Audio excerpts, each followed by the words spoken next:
Welcome to the Education Marketing Leader podcast with Chris Raposo. If you're looking to dive into the latest industry insights, draw inspiration from education success stories, or just want to sharpen your marketing skills, you're in the right place. Here, we bring you a diverse range of voices from experts and leaders in the field, offering you a unique blend of professional development and practical strategies. Whether you want to understand your audience better, stay updated with the latest tech trends in marketing, or expand your professional network, we've got you covered. So while you're driving on your morning commute or winding down after a busy day, let's explore the dynamic world of education marketing together. Hello, everyone, and welcome back to another episode of the Education Marketing Leader with Chris Raposo. Today, I have a special guest, Dr. Carrie Phillips, the CMO of the University of Arkansas at Little Rock. Dr. Phillips, welcome to the show. Thank you so much. Thanks for having me. I'm excited to be here. Awesome. Very good. So today we're going to talk about a passion for the both of us, which is how to navigate the demographic enrollment cliff. We previously collaborated on a webinar together, and I really enjoyed that. So I wanted Dr. Phillips on the show, and we were able to make it happen. So here we are. But before we jump into it, do a little bit of introduction about Dr. Phillips for those who don't know her. So she has a master's in journalism, and she has a doctorate degree in higher education administration. She currently serves, like I said, as the CMO of the University of Arkansas at Little Rock, and she has worked in higher ed for about, 15, 20 years almost, Dr. Phillips? Is that yeah. right? Yeah. So tell us a little bit about your journey, why you chose higher ed and why you serve it. Absolutely. So I'm drawn to doing work that makes a difference and work that matters. That's intrinsically really important to me. And so this is my second career. I started in television, and then had the opportunity to get a master's being a graduate assistant. And so thoroughly loved that and fell in love with higher ed in the midst of that work. And so when I finished my master's, I had the opportunity to get a job in a Marcom office. I was doing social media. That was, right as Facebook was first getting started. I was hired to do this and was really, trying to figure out, was this a long-term thing? What strategies and processes did we need to put into play? And then over time, I grew as a professional. I took on other roles and had the opportunity to lead a department. And again, that's a ton of work, but again, really drawn to doing that work that makes a difference. And so about 2 years ago, I finished my doctorate and I was looking to advance, and UA Little Rock had an opening and it aligned. We're a mission focused institution on access. And so that idea of really doing work that matters for students. And so here I am. Absolutely. And I know that you wrote your doctoral dissertation on how marketers can help overcome the demographic enrollment cliff. Why did you choose that topic? Yeah, I was really interested in trying to kind of understand it because I remember attending a conference and somebody mentioned this enrollment cliff and it caught my attention. And then I started asking other people in the room, hey, are you worried about this? Are you thinking about it? Nobody was talking about it. Nobody was really entertaining that this might be a problem. And I quickly realized that we were so busy focused on the work in the moment that we weren't doing a great job as a profession looking down the road and thinking about this. So it was really an opportunity to help the profession as a whole to try to think about how we might ensure that we're doing everything that we can to support our students and our institutions.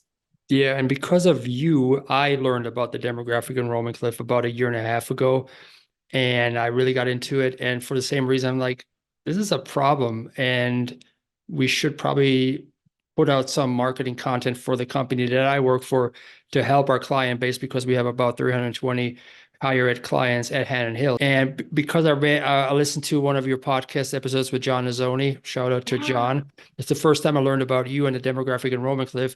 I wrote a blog post and I asked you for feedback, and then I wrote a white paper on it, and then we had that webinar together, right? So this feels kind of like Yoda and Luke Skywalker, the master and the understudy, talking about it here. So I think we're going to have a good conversation today.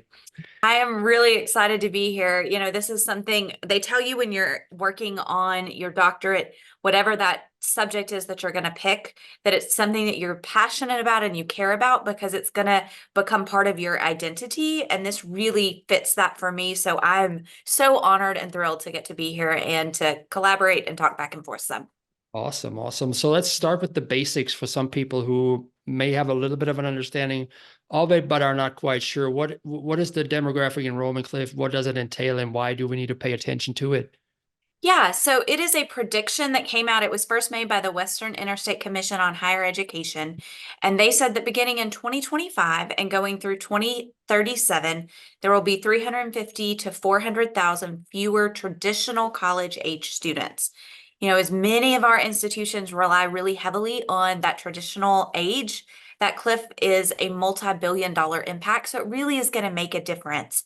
And when you look about where this is coming from, this is one of those trickle downs from the Great Recession that happened back in 2007, 2008. You know, people really didn't have children quite as frequently. They waited to see what the economy was going to do. And so we're kind of seeing that uncertainty show back up in the number of high school graduates that we're going to be having coming out of high school.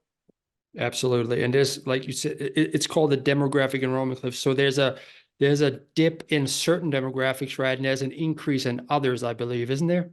Yes, absolutely. So as we see that white students are going to decline by the largest group, we will also see decline in Black students. Students of Asian descent will increase slightly, and the largest growth area is students of Hispanic descent. But where we have to just and this is very oversimplified, but where we have to be really careful and where we have to make sure we're thinking about all the aspects for our institutions is that many of the folks who are going to be seeing, many of those groups that are going to be increasing are more likely to be first generation students. They're more likely to need additional resources and support. So the total number of students is going to be declining. The groups that are going to be increasing in again, very oversimplified, but in purest mathematical terms, those students are likely going to need more support and more resources. So the cost to graduate one of those students is likely going to go up some. So we're going to have, as a whole, fewer students. The cost to graduate the students that are in that pipeline are going to cost more. So I would venture to say that that economic impact is going to be a bit more than that what just that pure dollars and cents number is if you look at what the tuition revenue is. Absolutely. And you mentioned they need more support, they need more resources, they need a more personalized approach as we talk to them, as we market to them. So we'll keep the episode a little bit more focused on personalization and how that can be done in the marketing realm. So what kind of personalized marketing have you seen schools are starting to use to connect with students to keep them enrolled? I think the idea of personalization is that it's got to be really relevant to the student. Students have so much information coming at them from so many different ways. So whatever we're going to do, it's got to be meaningful and impactful. So I think, putting a student's name on something, I think that is critical, but I also think that's almost expected. So I think we've got to come and start thinking of ways that we can take that a little bit further. So, maybe that's looking at a student interest area, what it is their major. Maybe there's content focused on their academic preparedness so that students who are, high achievers and high learners are getting information about, interdisciplinary opportunities. And maybe students that are going to need more of that support are seeing a lot more about resources and things like that. But I also think there are things related to the state. A student who's coming from out of state may have very different questions than a student that's grown up 10 minutes down the road. So how are we thinking about the content and making sure that it's tailored to their experience and to what they're going to see? And then I think the other part of that is when we're talking about in advertising specifically, it's making sure students see students who look like themselves. It's making sure that we are playing into geography. So, if in Arkansas, for example, we have contiguous it's tuition discounts for those states that border us. And so that's something UA Little Rock offers. So we might need to tailor that message for our students in another state to clarify that, because they're going to be really concerned about that out-of-state tuition. But somebody who's in another city within our state may not have that same concern.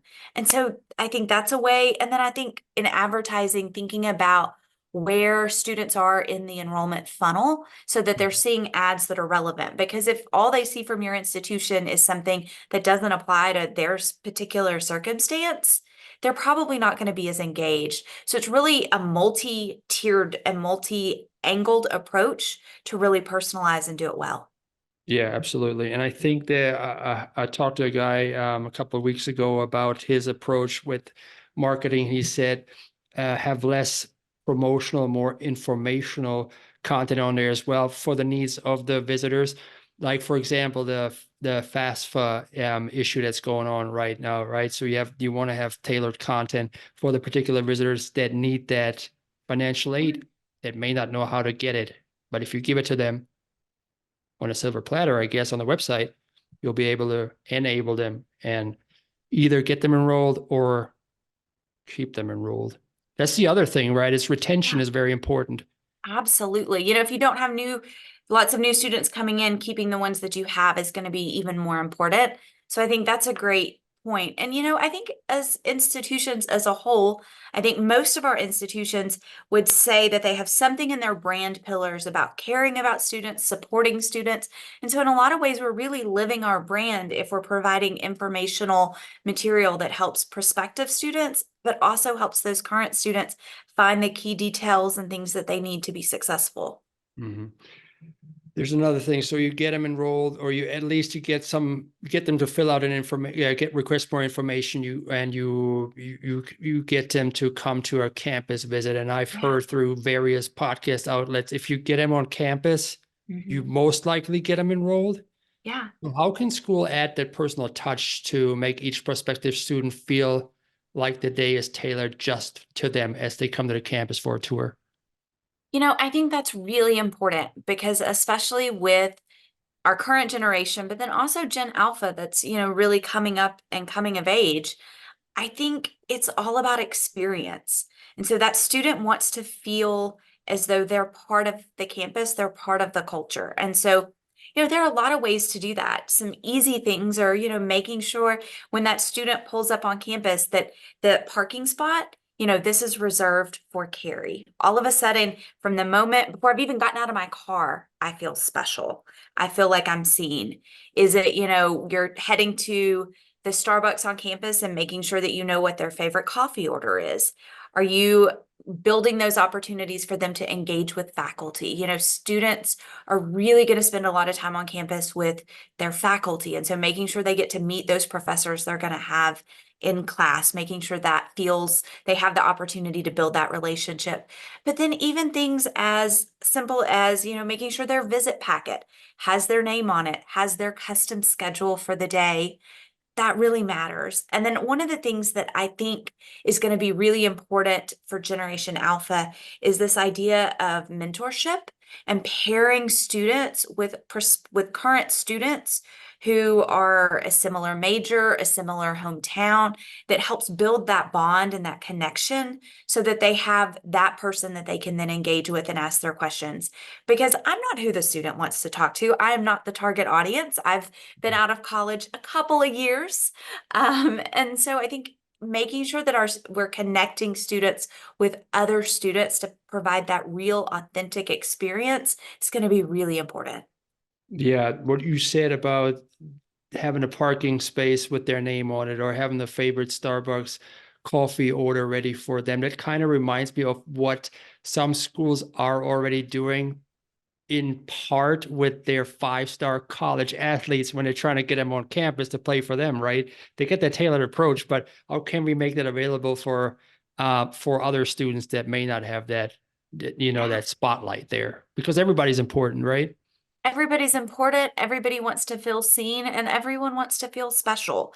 And so if we can find creative ways to do that at scale, I think that really sets us up to engage these students in a meaningful, intentional way. I think the caveat and the catch here is that if we do that, we've also got to make sure that we continue that when they're on campus. Absolutely. Absolutely. Like we said, to keep them there for the long Yeah, haul, because we are recruiting alumni and not just students, right? exactly.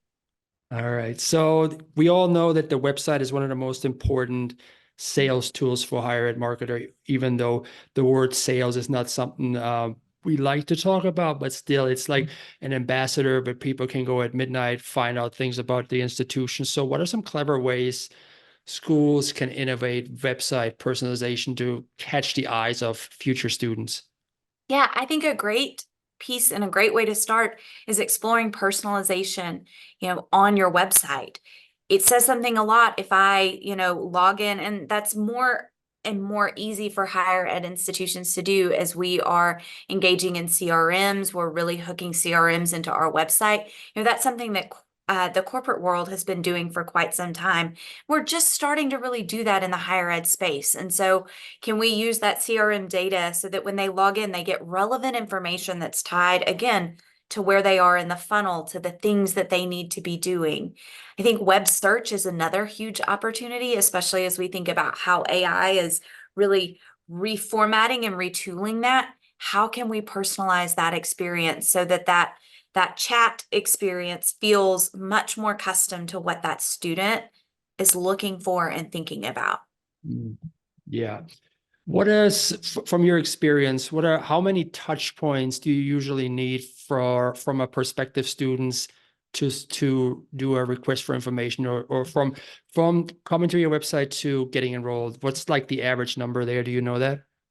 I think for us, we focus on one shot.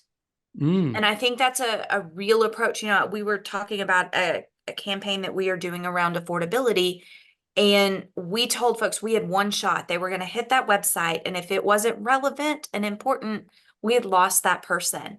And I think we have to think of it in that mentality of, we've got one opportunity to make that first impression with a student. And mhm. so are we making sure that our web is easy to follow? We can make those calls to action clear for that 17-year-old who's maybe never done this before. They don't have parents that have done this. So I want us to be thinking about it as though we have one shot, because if we can go in it with that mentality and do everything we can on the front end to make that first impression really well, then I think we gain some trust with that prospective student and their family. Okay, so one shot from the time they visit to your website that they leave some sort of information for retargeting purposes. Yeah, I'm thinking we've got one shot to make that good impression. And so Okay. if they hit our website and they can't find what they're looking for, even if we retarget them in an ad, if they had a bad experience, that doesn't matter. We could serve them ads all day long. But Mhm. if they aren't having that good experience, they're not going to engage with those ads and continue that conversation. It's just Okay. going to go, oh, that's too complicated. I'm out. Got it. Got it. So let's say you have some information, you have an email. Now we all know email's been around for a while. There was talk about email being dead and all that, but I think we've overcome that. I think we're back to like using email effectively, and it could be a gold mine for personalization. So what are some smart moves that schools can implement in their email marketing to keep conversations going with prospective students? Yeah, I think a couple of things. I think one, again, personalization, making sure their name, their relevant major, things like that are in there. I also think it's important to ask for feedback so that this is a conversation. I think back to my own experience, and I was torn a couple of times between what I wanted to study. So, I may have said, oh, I want to be a history major, but then by the time I showed up, I was a math major. So at several points in there, we need to be saying, hey, we think you're still interested in history. Is that accurate? Because if not, we want to get you the right information. So what are those moments that we're having a back and forth dialogue? It shouldn't just be push, push, we're sending content. It should be we're finding ways to engage back. What are things you want to learn more about? What are things that are of interest? And so that we can facilitate meaningful content for what that student's looking for. Absolutely. It's all about, especially for I don't want to call it a sales cycle, but when you try to do business with somebody, it's all about making them to know you, like you, and trust you. Yes. So when it comes to this marketing a higher ed institution, you have to make a connection that counts. How can schools make sure that they deliver a smooth and personal vibe, regardless of whether it's on campus, face to face, or online? Do you have a couple of ideas here for Gen Z, Gen Alpha? I do. So I think, it's really this idea of the experience. I think that's the most important thing. And so if we think about that across the board, I think that's going to serve us well. So when I was at a prior institution, one of the things that we did is we did the view book and we made it a variable view book. And so when the student was turning through the pages, it not only had their name, but it had information, in the clubs and organizations section, instead of just a list of you can get involved and it's going to be great. And we have 100 clubs. It was, hey, we have, 100 clubs, you can get involved, but you're thinking about studying history. Here are some history specific clubs you might think about. And we were peppering in some of the pictures so that, you might see a picture of something that related to that area. So all of a sudden it felt much more like an experience. We can do the same in web. We can do the same in email. I think it's really sitting down and thinking about what it is that that student wants to see, what they're interested in, and making sure that we're delivering content that fits to that.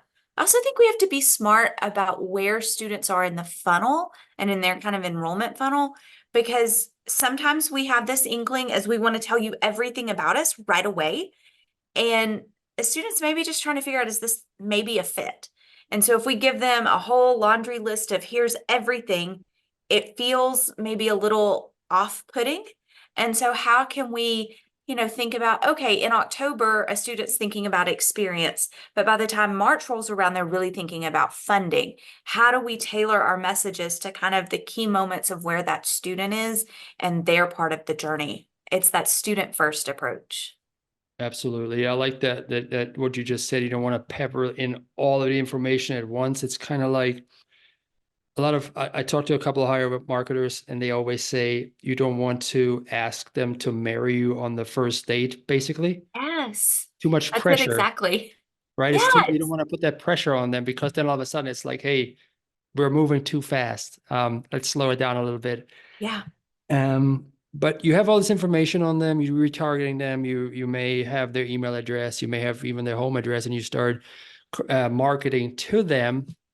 How do you approach privacy? Because that's vital to everybody, Yeah. right? They don't want to feel like, oh my gosh, now I'm being targeted and I just can't get away. How do you balance the need for personalization, but making sure that you don't ever overstep the boundaries there?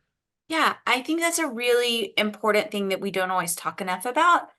And I have a mentor and she said this and it's related to something else, but I think it applies here. And it's make sure that as an institution, you're having conversations internally about what's appropriate so that you're not having those conversations externally. And so I think it's important that we get around the table with our enrollment colleagues, with our colleagues in advancement, with our colleagues in, athletics, our colleagues all across campus about what as an institution are we comfortable with, what are we not comfortable with, and have that conversation. And then I also think it's really important that if we're using data, it's ought to be used to support the students and help them have an accurate understanding of our campus. So I think there's also a little bit of a practical use case that it has to apply. Does this give us the opportunity to help set that student up for more information or reasonable information, or does this just start to feel a little creepy? And where's that sweet spot in that balance? Yeah, you said the word appropriate, and that is very important as the demographics shift, because you may target or you may talk to certain student demographics that you traditionally have not Yeah. talked to, and there may be a different way to approach these demographics, right? And the way they make decisions. So that's very important too, to have somebody from that culture on Mhm. staff, or at least Yeah, to bounce ideas off, right? absolutely. Absolutely. And I just think it's one of those things that we as institutions have to sit down and have those conversations. And those conversations are probably, I tell our team when we think about assessment, we want to have those conversations annually. And I think the same thing is important for this because over time, what's comfortable probably changes as culture, as familiarity grows around tools and technology. So what may not feel comfortable today may feel comfortable in 4 or 5 years. And so it's good to revisit those conversations. And I think that's the other kind of piece that we have to be cognizant of is that we're not only talking about it as a collective group, but we're also revisiting that and saying, hey, like just think about texting when that became a popular thing a few years ago. Like you would have never thought that that would be okay to text your boss, your employees, and now culture has changed and that's okay. And so I think we have to do the same thing as society and as expectations and norms change, we have to be willing to be flexible and adjust our own approaches. Absolutely. Yeah, you have to evolve with the time. So we've talked a lot about digital personalization. Are there any unexpected ways that you can personalize the approach, the marketing approach to your prospective students that's outside the digital realm? Yeah, I think print is a place that you can do a lot. And, much like email, print is not dead. In fact, I think print is now kind of a luxury and one of those things that people feel when they get something in the mail, they're very intrigued. It grabs their attention, especially if it's that experience. And I know I've said that word several times, but I think that that matters to people is that they feel like they're part of that collective moment.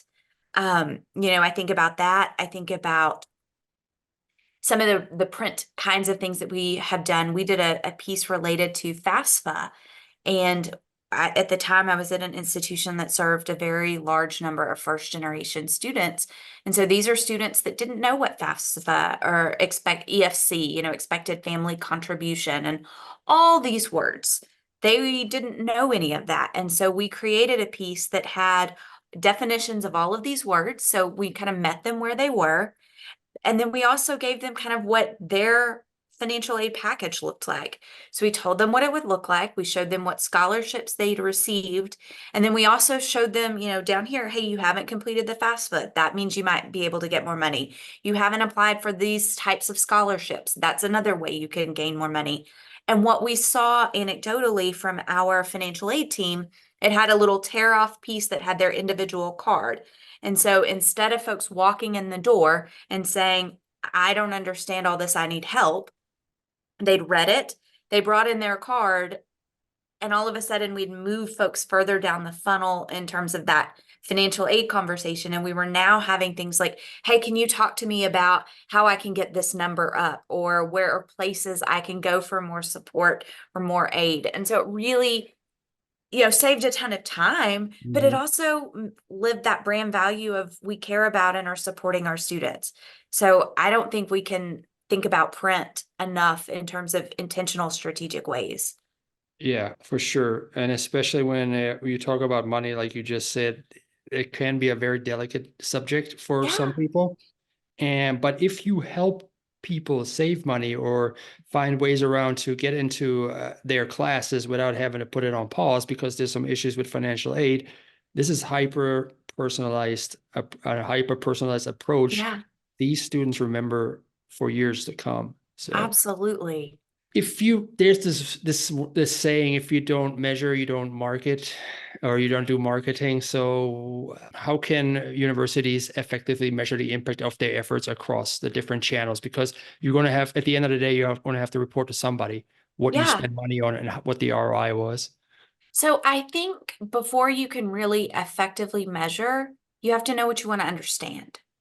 What is the goal of the measurement? What are you trying to measure? Are you trying to measure engagement? Are you trying to measure enrollment? Are you trying to measure, touch and how many times you interacted?